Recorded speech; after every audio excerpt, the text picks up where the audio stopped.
You're listening to Opie and Anthony. On the virus, Sirius-XM. You're checking out the Opie and Anthony show. We're already having a great time with George Carlin, and we're just getting back on the radio. Now we got to say all the stuff we were saying during the commercial break there, George. I'm just watching Fan move the microphone in front of Carlin like he doesn't know how to work a mic. Oh, Fan. Trolling for fish or something. We want to say it to your face. We're fortunate enough to interview a lot of people with this radio show. Sure. And every once in a while, someone comes through that door where we're like starstruck and a little freaked out, and you're one of those guys. And it's only a handful of times this has happened over the years. Thank you. Now calm down. Right. We're all obviously huge fans, and we love everything you've done. Very nice. I really appreciate it. 50 years, right? 50 years since I went into radio in 1956. Wow. Top 40 was just starting. Rock and roll was just starting. I was 18. And I had the advantage of having a car down in Shreveport. I was at Shreveport, Louisiana. I was in the Air Force. And I could go out at night and tell the chick, hey, you want to hear a song tomorrow? I'll dedicate it to you. What do you want?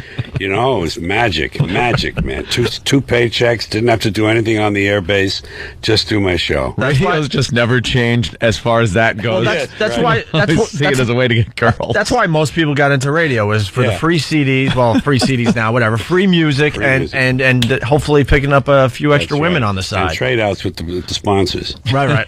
Yeah, the whole plug-ola and the payola. What was radio must have been a hell of a lot different back then than it is now, especially. Did you have freedom to really talk and say what you want? You didn't have a PD up your... It was the first stage of Top 40, so personalities were still in play. Mm-hmm. And you had a kind of a persona on the air, and they set your pictures out, you know, and all that. And I was a young guy, so they wanted, you know, we had a lot of young listeners, naturally, and so they wanted to have like a fan club and all that stuff. And the thing about it was our radio station was a daytime. Dig this, it was a daytimer. That is to say, it went on the air in the morning, went off in sundown. Because that was the way you did it. Some of them, 1,000 watt, and we had to gain our audience back every morning. And we had a 52 hooper in a 9-station market. A 52% share of the audience in a 9-station, a hot radio market, Shreveport. They had a big CBS station with Louisiana Hayride, had a lot of great radio stations, and we were number one. But we had an owner who hated rock and roll, but he played it.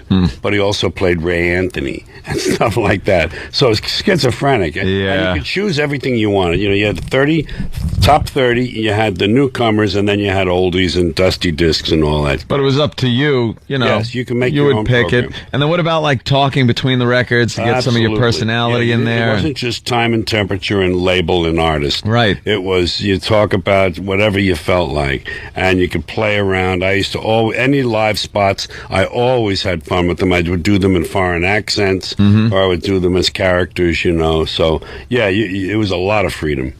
Yeah, now oof. Yeah, it's a business, which I think Ope says it a lot when he got into it. Even it was a bunch of guys just kind of hanging out, especially FM radio. FM radio, they hired you because you smoked pot. No, I'm serious. And the album-oriented rock stations in the 70s, especially, they hired you because you were one of the guys, and you would smoke pot and play whatever the hell you wanted, and then someone figured out, whoa, we can make money off this. That's right. Which turned out to be a bad thing in the end. They called it underground radio for a while. Sure, it was underground radio. I used to listen to old air checks, and you hear these guys, they're completely stoned, looking out the. I mean, you hear it on the radio. They're like, I'm just watching the snowfall. They were just completely gone. And this was CMF. I got to listen to some old air checks, and then you fast forward a mere 10, 15 years, and there's consultants, and there's PDs running in, and the general managers, and it's a whole different ball game now. They test everything, and they send out hooks. Yeah, they actually have people listen to hooks. To see which hooks they like. They don't bother with the whole record. You like this whole section? Okay, that's a good one. Yeah, if you like 2 seconds of this song, our station's going to play it. Yeah. How ridiculous is that? I know. And I was one of the guys when I first started in radio. I was the guy that had to play this little hook for people at home while they were trying to eat. You did that. I was an intern, and that was my job. Yeah. And I would just fudge the results because half these people would be cursing me out, saying "F you, I'm eating, don't ever call again." I'm like, all right, they like the song. Yes. Right on the air. So, and the consultants would take all this research seriously, but they would give it to interns to do. Of course, they're not going to, work that hard at doing that. Well, it's just another sign of the absolute disintegration and decay of this country. It's been in its death throes, since World War II. It's on the way. It's going away, man. People think it's going away. If you can't smell that, if you can't see that, you ain't paying attention, man. You've said a lot of things that have been really controversial with some people, and that's one of them. I happen to agree with you. Yeah. I think we're doomed as a nation. We're going to go down in history as one of those empires that kind of peaked and then kind of went away. Overreached. Yeah. Selfish, arrogant. And now we have things like tequila lollipops, and I counted. In the car wash about a couple of years ago by now. I counted of all the ways you could change the smell in your car. From things you hang on the window to beads to sprays they had several delivery systems for this stuff. I counted over 200 different things you could do to change the smell in your car, and one of them was called new car smell. And I mean, it's over. Yeah. It's finished. Take a look, One of my favorite things is, like, as the years have gone on, you're less good at hiding your revulsion for everything, which is what's so. It's great. Thank you. I love it as it's gone on. It's just gotten just angrier and just less trying to be polite to them and just assaulting the people that are actually sitting. And in the room. I want to just, if I may, for a moment, correct the word anger, even though it's an understandable word to use when you describe some of that stuff I do. It's really a disappointment and a disillusionment and a contempt for people, this country, and the human species, either one you want to take, the American nation or the human species. We were given great gifts, this mind, this brain that we have as humans, and the wonderful gifts in this country. And we have squandered them, made all the wrong choices, organized ourselves poorly. We believe there's an invisible man in the sky who's running things, and all we want is the latest gizmo. We want a cell phone that'll make pancakes. If we can get that, we're going to be fine. And it's just absurd. And what it is, it's a frustration. It's not an anger. You intensify it on stage, and it reads as anger. I know that. But I don't live an angry life, and I look at this, and it's an amusement to me. This big world, this big round globe, is theater in the round to me. I'm just here for the show. And you got an outlet. You could go on a stage and kind of spew what you're seeing out there. And we have an outlet. We get to do a radio show, and we point out a lot of stuff that's going on. You have the immediacy going for you. You can get right on it the next day. I think I would go insane if I wasn't able to just go on the radio and talk about all the craziness that's happening around us. Yeah. I really do. We were talking about the news and how it is just deteriorated from, when I was growing up as a kid, you'd see Walter Cronkite on the news. It was a desk, it was a clock, it was Walter. And you pretty much believed him. What he was saying. You felt he wasn't trying to pull something over on you, whether he was getting accurate information or not. He was just reporting the news. He never got up and danced. I never saw him get up and dance. He never needed flashy graphics, and he never teased what was coming up next with some kind of deadly disease or there's a toy in your house that could kill your child. We'll tell you about it in 4 hours as your kid plays with toys. It's just this thing, this business to get people to tune in and keep tuning in. Yeah. It's an entertainment show now. I once heard a 7 o'clock news tease that said a prominent senator. No, it was during the entertainment hours. It was during prime time, like 8:30, something like that. They said prominent senator dies. Find out who at 11.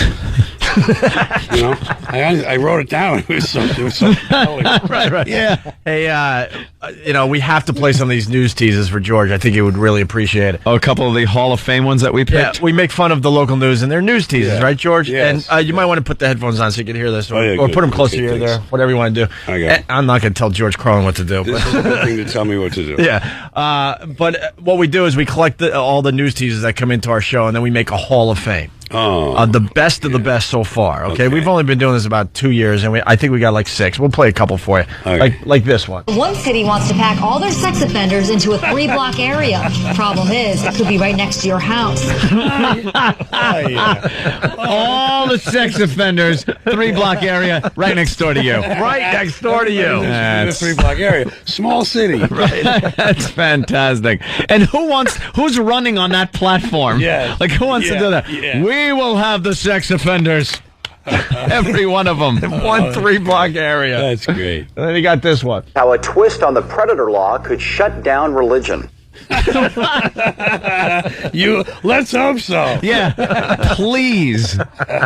But just one little twist, and that's it for religion. That's all. it. That's all That's all it's going to take after all these years, right? The complete anarchy. Could frequent hiccups be a sign of cancer? Watch News 8 at 10. That's on the money. It's always that fear of your health. And the music, they got that. Yeah. That's the Exorcist music. Yeah. Is it? Like playing underneath. It sounds exactly like Tubular Bells or something playing under there. We can't get enough of this, George. Here's another one. Are you normal? Thursday at 11 on News 8. Normal. Don't go by us. What a set on these. Doesn't that sound Idiots. like something from Kentucky Fried Movie or SNL? But it's really the news. Yeah. We only got a couple more real fast. Could your house be making you fat? Tomorrow, CBS 2 News at 5. We collect these like baseball cards. They are just too much fun to own. And we take it very seriously. We debate it on the air. Should this one be in the Hall of Fame? Yes. We're not sure. Yes. You know, it takes a lot to get to the Hall of Fame. And the ingredients in shampoo that can make a boy develop breasts. Tonight at 10. Give it to the girls. Send them to the neighborhood with the sex predators. Might as well The 3-block radius. Might as well play it out. We got 2 more. This one. Go, yeah. Sex offenders may be in your house. In your house. Especially if you're one. Right. And then finally. The problem solvers have uncovered sexual predators sent to live in our nursing homes. Do you really know who's living down the hall? Could this happen to your mother? Just the thought. You sure they're not making fun of themselves? They gotta be at this point. Just the thought of your mother being ravaged. That's pretty much what they wanted you to get. Yeah. Your mom's laying in a nursing home, barely breathing, and being ravaged by some predator. By some predator that you didn't know about in That's hospital. What a great project. When did it happen? It's like, and I talk about the downfall of the society the whole time. I'm constantly saying we're doomed. Yeah. We're doomed. But I don't know what did it. Is it the nation as a whole with getting greedy? Is it just the leadership? Is it political correctness? The world just opening up and getting more info? You know, it used to be kind of us against the Soviets, but then when information started being spread a little more easily, they kind of figured out what was going on. I don't know. No. But it's just it is depressing and just disappointing. It's kind of entertaining when you look at it, though. You know, when you're born in the world, you're given a ticket to the freak show. When you're born in America, you're given a front row seat. And some of us have notebooks.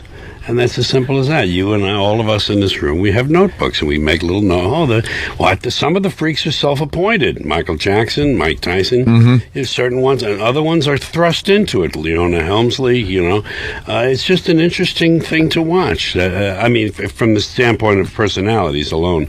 But I don't know when. I think it's a cascade. Yeah. It builds on itself, and they say, "Hey," as you say, it reminds me of a line from Firesign Theater. Hey, we can make whiskey. Hey, we can make money, like you said. That once they find out there's an extra $1 or $2 to be squeezed out, they do it. Yeah. You have this great, I'm sorry, George, you have a great knack of taking the way people are thinking and just really making you doubt your own point of view. Like with voting, it's such a brilliant point you made about how people say, you can't complain if you don't vote. and then you point out how like the people that voted are the ones that put these people in office. So you have every right to complain because you're not a part of it. You stayed home that day. Of course I'm complaining. I didn't do this. It wasn't my work. The greatest ability to narrow everything down to one simple, beautiful point, like anorexia. I think it's probably my favorite thing you've ever said is anorexia. Rich C's don't want to eat. F them. Yeah. I mean, what a beautiful, accurate thing. I had a friend in my neighborhood, Jack Heaney. We call him Billy Heaney. He was Bill John, and he had that reductionism. He could do that, and I sort of liked that, and I think I must have picked some of that up from him. He had a way of looking at something and really presenting it to you in bare bones. And of course, he went into a different field, but I was able to use it in my field. You know, it's just a way of not BSing yourself, looking at the thing and saying, hey, wait a minute, what is this really? Oh yeah, here's what they're doing, you know. When did stand-up become so likable oriented too? It's really like annoying how they're focusing so much on people being likable and people being like sweet and kind of cuddly for an audience. In what respect? Where? Well, just like on television, it seems like they just want to take like the balls out of anything. Oh yeah, especially stand-up performance-wise. Well, I think everybody's running really scared, and I think any voice that sounds a little scary to them is going to be neutralized or compromised, or you know, it's just it's a stupid. If you're talking about commercial television, forget it. Commercial anything. I mean, that's all it's about is selling goods. All that other stuff, nothing. The stuff in between doesn't mean anything. It's just a delivery system for sales, and you're not going to get anything worthwhile in between the selling. You've been linked to the FCC now. I mean, forever you will be forever linked with the 7 dirty words, and which is now 700. But it's gone. Yeah. It's gone so far beyond that now, because now we don't only have to adhere to FCC regulations. Yeah. We have to adhere to nice regulations. Yeah. We have to. It's political correct. Little interest groups that'll like Reverend Al Sharpton and people that will just fire off some letterhead to your boss, and they will then give you another list of words that you can no longer use on the air. This disgusts me. Sure. It completely takes your balls away. You can't do the show you want to do. No, once advertising is involved, once the cash register comes into play, everything else is subordinated to that and has to be. Unfortunately, that's just what they do. But I just think it doesn't. It would never pan out to where the advertiser really would have to worry. Like you say something on the air. A group comes up and says, all right, we're going to boycott. Yeah. I would love for someone to go ahead.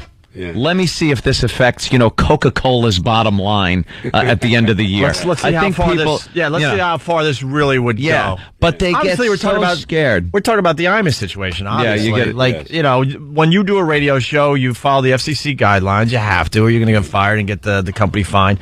But now, like Ant said, it's not about that anymore. You have to now be nice on the radio. You can't offend. You can't offend a Rutgers basketball player, women's basketball player. People think they have a right to not have their feelings hurt. I know. They actually think that's a given right that the forefathers wrote in that said your feelings they can't be hurt. Right. And that is you could say whatever you want as far as hurting someone's feelings. They could come back at you and say something else, but that's that left-wing paternalism. Big white. Oh yeah, big white daddy knows best. Yep. That came. Everyone. We all got to understand that we could expect censorship from the right wing. Over time, we know that's where it's going to come from. But to expect it from the left wing, from the politically correct people in the campuses, especially the Eastern Ivy League campuses, that caught me by surprise. I mean, isn't that the guys, the people you grew up with that were going to, really change things and had this freer thinking, and then it just turns out to be a bunch of phonies. Right. Just like you said, paternalistic. The conservatives have always hid behind family values and religion, and it seems like what the liberals hide behind is things like hate speech. Like that's how they get you to kind of not say what kind of smashes their ideology. Yeah, it's this country went off the cliff, and it's just in free fall now. It's just we're waiting for the Big Bang to happen, and it's so wonderful what nature is doing to smack us back. This arrogant species who overbuilds, overreaches, overuses, wastes, just completely lays waste and despoils everything it touches. Three-wheel vehicles, all-terrain vehicles. We're going to go everywhere there's some sand. We're going to make a mark, and we're going to make an ugly mark, and then we're going to not worry about it, and we're going to come home, and we're going to barbecue. It's just a sick. It's disgust in my voice you're hearing. Good morning. Welcome to Disgust. You had a great take on the beheadings. Everybody's like, oh, how horrible they are. And you said the beheadings, when you said, F them, stay out of another man's country, Jack. Yeah. I'm like, God damn it, that was a good point. If you don't go to Iraq, you don't get beheaded. So now you know that. Put that on your list of stuff. Stuff not to do. Yeah. What a great thing to say, though. Again, boiling it right down to the simplest of Simplifying things. That's why when I hear you say something like the big invisible thing in the sky, that people... Well, we did a whole bid yesterday, the Harry Potter books being banned because there's wizardry and it's not good for the kids. And then Jimmy made a brilliant observation about, our own Jesus Christ there and the wizardry that was involved with that story. Yeah. That was quite similar to some of the stuff you're reading in these Harry Potter books. Yes. Like walking on water, changing water to wine, healing Lazarus. People. It's wizardry. Lazarus. Yeah. You're not dead. I'm doing a bunch of stuff you're going to like in this next HBO show. The final part, the last 12, I don't know how long it is really, is a series of things on civic customs and civic beliefs and slogans and things that I question and that I never have believed in. But basically I'm talking about questioning them. I'm not trying to reject them outright. I'm holding them up for question. Proud to be an American. God bless America, swearing on the Bible, taking off your hat when the flag passes by. The last one is rights. The fact that you really don't have rights, they're imaginary. Rights are they're like the Three Little Pigs. They're like Pinocchio or the Boogeyman. We made them up. We made that up. We have 10 rights in the Bill of Rights in this country. Britain has 13. Why is God changing numbers on people? The Germans have 26. The Swedish have 29. Have 6. The Belgians have 29. Why would God give different people in different countries different numbers of different rights? So it's that reduction to the obvious, and it's a wonder. I just love when I get to that part of the show because I know I'm going to have a lot more fun even than what has come before, Well, I walked in and I saw George in the green room, and my favorite thing he's ever done is "You Are All Diseased." It's just to me, I can't stop watching it. And you close a live HBO special, and you close on a bit how there's no God. And you say that at the end of the joke, like the bit's very funny, and at the very end, you're like, there is no God, never was, not one. And I'm like, what balls? Close a live HBO special saying that. And I think I said, and if there is a God, may he strike this audience dead. And then I put it on myself, and I said, see? He's afraid. He don't want to kill me, or whatever it was. It was such a great way. It's a lot of fun to throw it down in front of them and then step across it, Hey, George, can we continue with you, or you got a place to... Please continue with me. All right, good. We're going to take a break. More with George Carlin. Quick break. It's Opie and Anthony. Hey, let's get right back to it. We got George Carlin in studio. We don't want to waste a minute with George. Can I say one of my favorite things is that I was just thinking in the break, you've never become pompous as a comedian. Like I love so much the fact that your subject matter, I mean, it's by far away the most brilliant social commentary any comic's doing. But then there's also like silly things and fart jokes. It's never become too hip for the room. It's just whatever is funny to you. Yeah, the room was never hip anyway. The room was always lame. I was always hipper than the room, even when I was a kid. Yeah, George could go real deep and real silly. Like your whole thing on moving and stuff and that whole. I love that. There were 3 areas. Actually, 4 areas now that I kind of draw from. Language itself, just for its own sake, talking about words and phrases and stuff.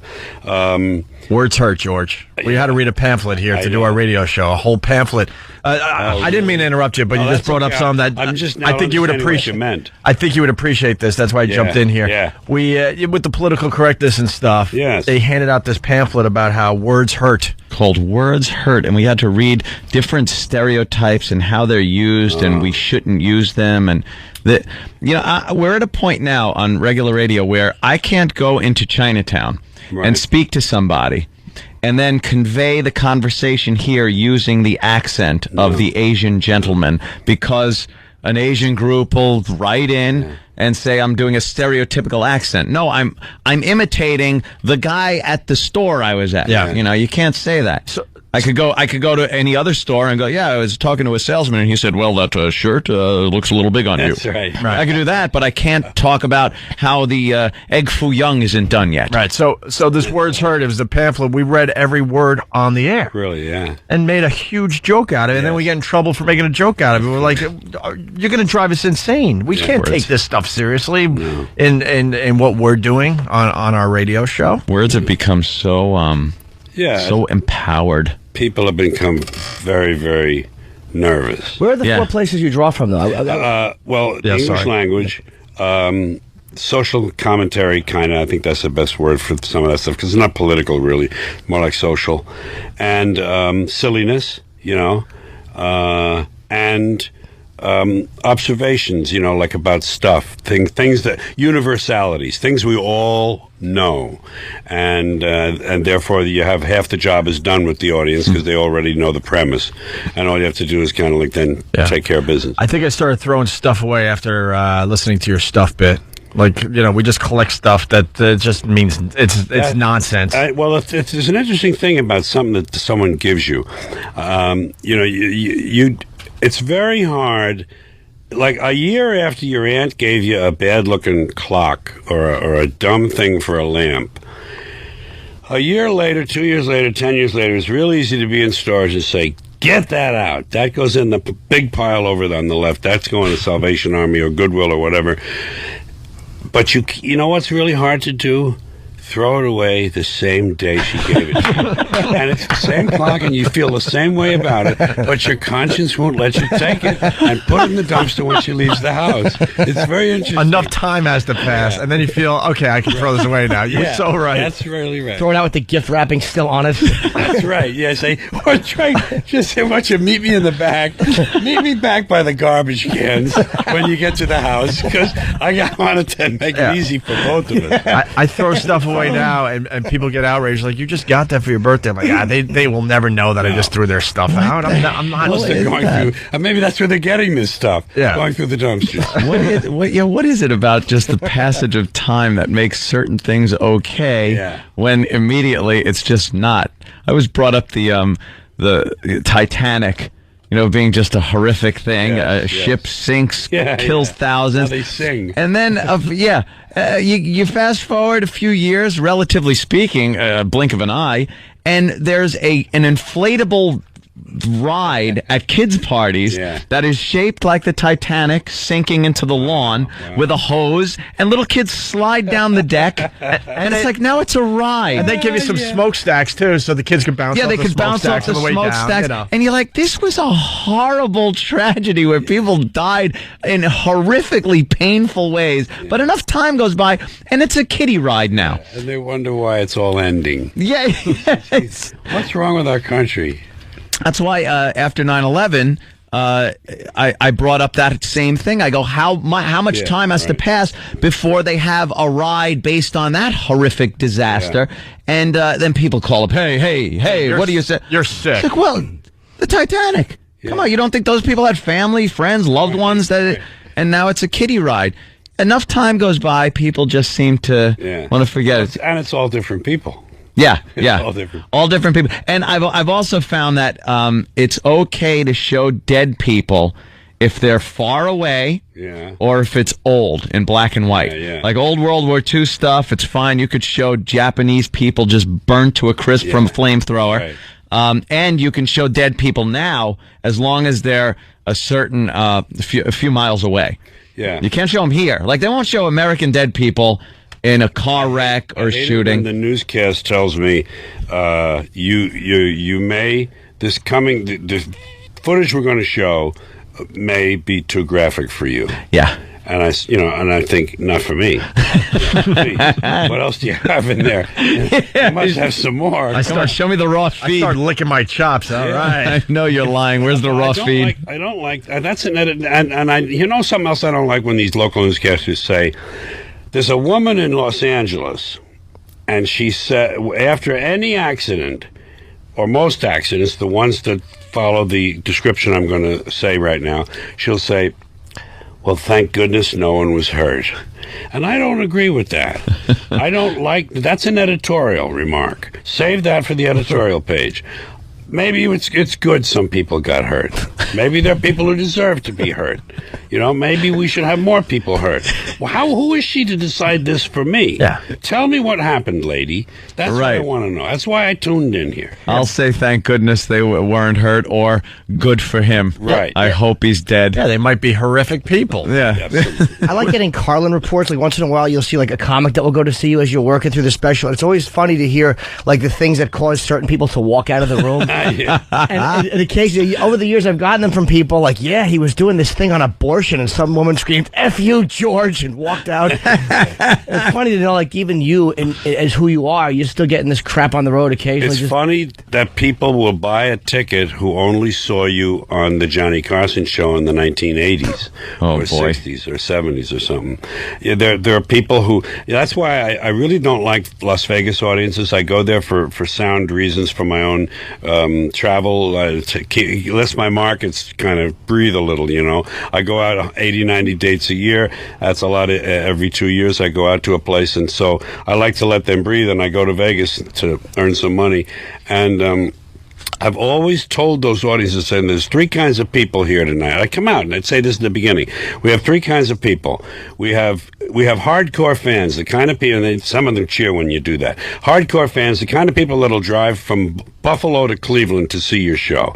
They're fine. I said, then you have casual fans, people who've seen you a few times, and they saw you in college in the 70s, and they've heard a couple of your albums, and they're okay with you, but they don't really know what it is you do. I said, and then there are the schmucks. There are the schmucks and the a-holes. I say, these are the people who, one of them is from Thailand. I'm sorry, Thai people. One of them is from Thailand. The other guy has on short pants and socks and is scratching his nuts, and he has a coupon. And these people, if these people are sitting near you, don't be influenced by their reactions, please. I used to give them a great little, about 5-minute pep talk, because you couldn't trust those audiences. They go either way on you. Aren't they dumb? Isn't it? There's nothing more aggravating on stage. Bombing is acceptable, but when you know you're bombing on content because they object to the content, there's nothing. That drives Jimmy nuts. I would rather just get stared at. I respect them staring, but I hate when they try to throw their... It's like an acting job for the rest of the audience. Yeah. No, and I don't know why they go out. To aggravate you. You should be open if you go into a theater of any kind. You should be open. You should be there for wonderment and new experience. Yeah, and surprises. Yeah. That's right. Things like that. I have to leave. I can't even be in the same room as That's right. It's like you're physically beating them. Yeah. They can't take the audio that is going into their ears. Right. It freaks them out too much. Yep. What kind of friggin' closed-minded ass leaves a room because they're hearing something that they don't really like? Let's go to the phones. A lot of people really want to talk to George. Chrissy in Jersey, what's up? We got George Carlin in studio. Chrissy. Hi, I just wanted to say that I love the F word. The skit that he does about the F word. Thank you.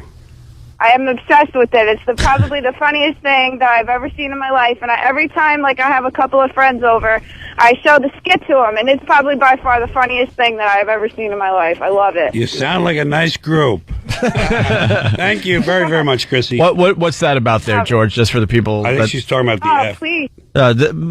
Sorry, Chrissy. The F word, she said. Yeah, you just do a whole thing on it? Yeah, yes, different yeah. You know, it's always funny. variations in usage. You attack the baby boomers. I don't think anything makes me happier than when you really slug the baby boomers. Yeah. It's just such an accurate, awful, and half of them are in the audience. They're such pigs. And it's not just a demographic thing. It's a certain type of boomers. I mean, some guy in rural Minnesota who's of that, age group, obviously doesn't fit the description. But the stereotypical baby boomer who was, all in favor of free love and peace and screw authority, who became a banker, and now is kicking people out of homes and shit.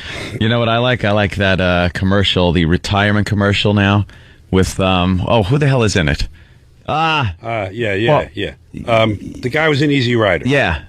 Oh, Fonda. Dennis Hopper? No, Dennis Hopper. Oh, Hopper. Thank you. Sorry. Dennis Hopper is trying to be like, cool, man, but he's talking about your retirement plan, man, and how you got to go. Their key word is dreams. Yeah. They think if they say that gets them in the door all the way. Right. Your dreams didn't die, dreams man. Don't retire. Yeah, your dreams don't retire, man.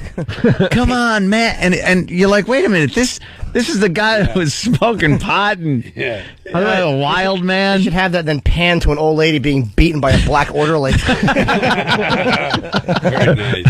By the way, during the break, you were talking to George about, just going about your life and seeing stuff and going, wow, this is why the rest of the world hates us. Yeah. And I'm one that, I just kind of skip through life with my shoelaces untied. I know. I kind of have a good time. I like having fun. You enjoy sucking up all our energy. And I drive a big cars, disgusting gas guzzler. I have a sports car that even uses more gas.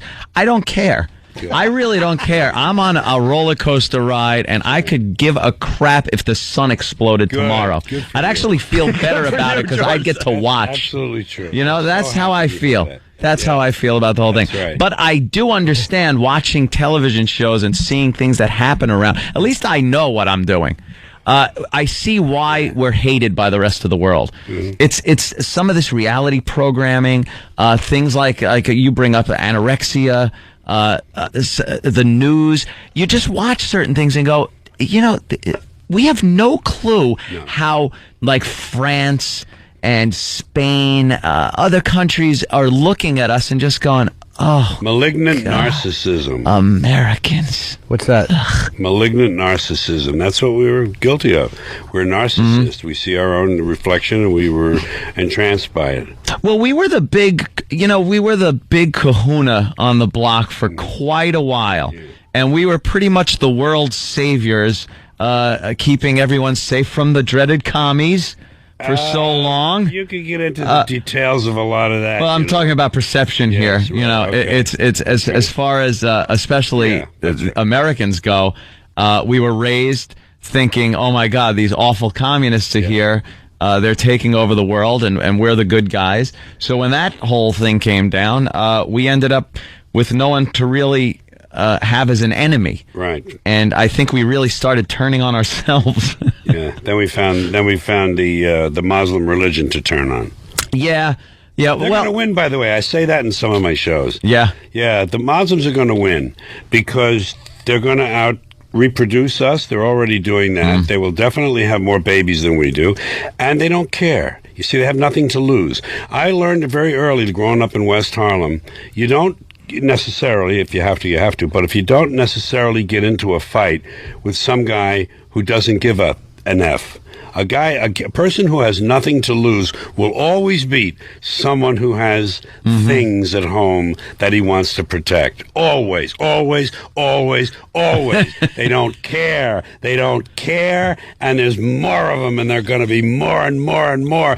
Europe is already becoming Muslimized. That stuff is over. White race is on its way out. We don't even reproduce a replacement rate. No, we kind of barely replace ourselves. Because we actually think about it sometimes. They go, can I afford this? Is this, my career is a little more important than this. How many kids can I afford? College costs are so high. I guess we can do 2. I really wanted 5 or 7. Yeah, I agree with you because it's a long game. We look at it as this generation. Yeah, right. They're in for the long haul, man. That's right. And they're in for the long haul. Time is on their side, and we're so anxious to look at the next quarterly dividend. The next quarterly dividend. They could wait 1,000 years. Coming, folks, and some of you are going to be alive to feel the blade. Feel the blade. It's going to be wonderful. They certainly could wait a few hundred years. Yeah. Because especially in America, everything is ADD. Everything is instant gratification. Oh, yeah. They don't think on that level. They're like, we'll take our time here. What do we got? You got some sand? You got a little fire going? Okay, man. We're cool. Good for another 100 years. Yeah. We'll wait this one out as they're concerned about getting their latest phone that cooks pancakes, like you said. That's right. Yeah, and rubs your nuts. Man, I thought the exact same thing. I'm like, these guys are going to win because they're not about this generation and about getting it done right now. Right. This is a long-term thing. Doomed. We're just doomed. Do you ever regret going after anything or no? Like, is there anything you went after that you're like, I shouldn't have? No, I don't remember ever feeling like that. No. Sometimes I wish I had done some things extra. You know, I wish I had thought even harder about something because I hear people like that so much. Why didn't I put more work into that? You know, that kind of feeling. But nothing on the other direction. No. Good. And well, you're acting. Kevin Smith has put you in a few movies. Yeah. Very entertaining. It's fun. And Kevin's a good dude, and it's a lot of fun.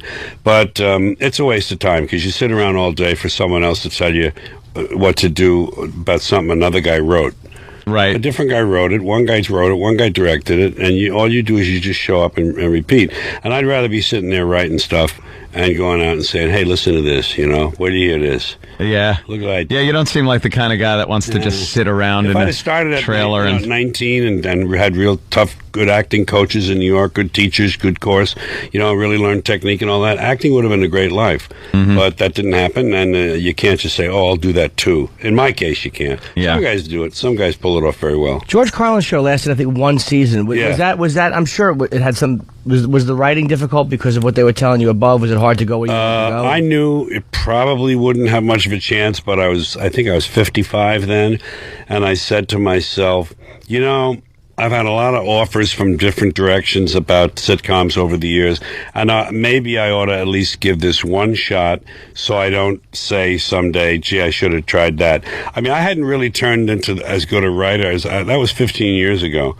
And I'm a better. I didn't know I was a good writer then. I mean, I've had 3 books since that thing failed. I'm so glad that show went away. When that guy called me from Fox, I said, "Thank you, thank you so much for doing this," because I was afraid this would drag on for another year and then come to an end. You know, I had a showrunner, creative partner, Sam Simon, who was a brilliant comic talent, but famously disliked by his colleagues in the business, and he admits that. And it was very difficult for me, and I think the cards were stacked against me. I wasn't part of the club. You got to be part of that club. That's a Hollywood club, and you have to work your way into it in certain ways. And coming in from the outside like that, it didn't work. And they didn't back my show. Fox didn't really back it. So that's fine. But I wanted to give it a shot. I didn't want to walk away saying I'd never tried that. Yeah. Well, that music means that we are ending this side of the show. Certainly. Damn it. I'm going to definitely plug Joe. We're so happy you came in, man. By the way, for the trick-or-treaters, we're health-free. Sally and I are health conscious. The kids come to the door, they get a B12 shot. That's nice. That's what I want them to know. Just syringes set up. The virus. Sirius-XM. This is the Opie and Anthony Show.